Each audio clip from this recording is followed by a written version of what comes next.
ദില്ലിയിൽ റോഡുകളുടെ പേരുകൾ കറുത്ത പെയിന്റ് അടിച്ച് മറച്ചു. Akbar road, Babar road, Humayun road തുടങ്ങിയ ബോർഡുകളിലാണ് സ്പ്രേ പെയിന്റ് അടിച്ചത്. ഛത്രപതി ശിവജി മഹാരാജന് ജയ് വിളിച്ചും ജയ് ശ്രീറാം മുഴക്കിയുമാണ് പെയിന്റ് അടിച്ചത്. നോബിൾ മാരിക്കാരൻ സ്ഥലത്ത് നിന്ന്. നോബിൾ, ആരാണ് ഈ പെയിന്റ് അടിക്ക് പിന്നിൽ?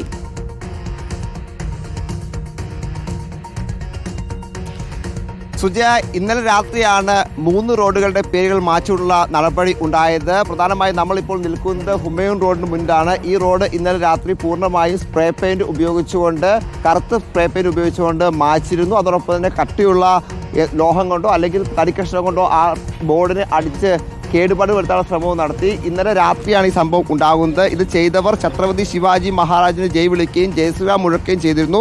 സംഘപരിവാർ സംഘടനകളാണ് എന്നാണ് അവരുടെ ജയ് ശ്രീറാം വിളിയൊക്കെ കേൾക്കുമ്പോൾ നമുക്ക് മനസ്സിലാവുന്നത്. അതിനുശേഷം രാവിലെ തന്നെ ഉദ്യോഗസ്ഥർ എത്തി ഈ ബോർഡുകൾ പൂർണ്ണമായി ശുചീകരിച്ച് സാധാരണ നിലയിലേക്ക് എത്തിച്ചു. അതിനുപയോഗിച്ച വെള്ളം കൊണ്ടുവന്ന കുപ്പി, അതോടൊപ്പം തന്നെ അത് തുടയ്ക്കാൻ അവർ ഉപയോഗിച്ച തുണിക്കഷ്ണം എല്ലാം ഇവിടെ തന്നെ കിടക്കുന്നുണ്ട്. അതോടൊപ്പം തന്നെ ആ കഴുകിയതിൻ്റെ പാടുകൾ ഇവിടുത്തെ ചെടികളുടെ ഇലകളിലടക്കം കാണാൻ കഴിയുന്നു. 3 റോഡുകളുടെ പേരുകളാണ് ഇത്തരത്തിൽ മാച്ചത്. അക്ബർ റോഡ്, ബാബർ റോഡ്, അതോടൊപ്പം ഹുമയൂൺ റോഡ് എന്നീ 3 റോഡുകളാണ് ഇത്തരത്തിൽ മാച്ചത്. എന്താണെങ്കിലും ഇതുമായി ബന്ധപ്പെട്ടുകൊണ്ട് ആർക്കുമെതിരെ കേസെടുക്കുകയോ ആരും പരാതിപ്പെടുകയോ ചെയ്തിട്ടില്ല. ദില്ലിയിൽ പുതിയ BJP സർക്കാർ അധികാരത്തിൽ വന്ന് മണിക്കൂറുകൾക്ക് ശേഷമാണ് ഇത്തരത്തിലൊരു നടപടി ഉണ്ടായത് എന്നും പ്രധാനപ്പെട്ടതാണ്. ദില്ലിയിൽ നേരത്തെ പല റോഡുകളുടെ പേരുകളും സർക്കാർ തന്നെ മാറ്റിയ സാഹചര്യം ഉണ്ടായിരുന്നു. എന്താണെങ്കിലും വലിയ സംഭവമായി തന്നെയാണ് ഇതിനെ ചില കോണുകളിൽ നിന്ന് ഇപ്പോൾ വിമർശനം ഉയരുന്നത്. കാരണം പുതിയൊരു സർക്കാർ അധികാരത്തിൽ ഏറ്റപ്പോൾ തന്നെ ഇത്തരം നടപടികൾ ഉണ്ടാകുന്നത് അത് സ്വാഭാവികമായും സർക്കാർ എന്ത് സന്ദേശമാണ് നൽകുന്നതെന്ന ചോദ്യം ഈ ഘട്ടത്തിൽ ഉയരുകയും ചെയ്യുന്നുണ്ട്. പരാതികൾ ഇല്ലാത്തതുകൊണ്ട് ഇതിൽ കേസെടുത്തില്ല എന്നാണ് പോലീസ് ഇതിപ്പോൾ വ്യക്തമാക്കുകയും ചെയ്യുന്നത്. ഈ CCTV ദൃശ്യങ്ങളൊക്കെ ഉള്ള സ്ഥലമാണ്, സർക്കാരിൻ്റെ തന്നെ സംവിധാനങ്ങളൊക്കെ ഉള്ള സ്ഥലമാണ്. സ്വാഭാവികമായും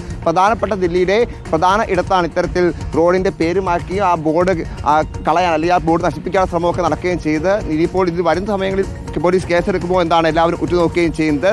പ്രധാനമായും നിലവിൽ ഉദ്യോഗസ്ഥർ രാവിലെ തന്നെ ഇതെല്ലാം ക്ലീൻ ചെയ്ത് വൃത്തിയാക്കി പഴയപടി തന്നെ ആക്കിയിട്ടുണ്ട്. പക്ഷേ ബോർഡുകൾ ഇപ്പോഴും ചെറിയ കറുത്ത പാടുകളൊക്കെ നമുക്ക് ഇപ്പോഴും കാണാൻ കഴിയുന്നുമുണ്ട്. സുജയ, ശരി, നോബിൾ മാരിക്കാരനാണ് വിവരങ്ങൾ നൽകിയത്.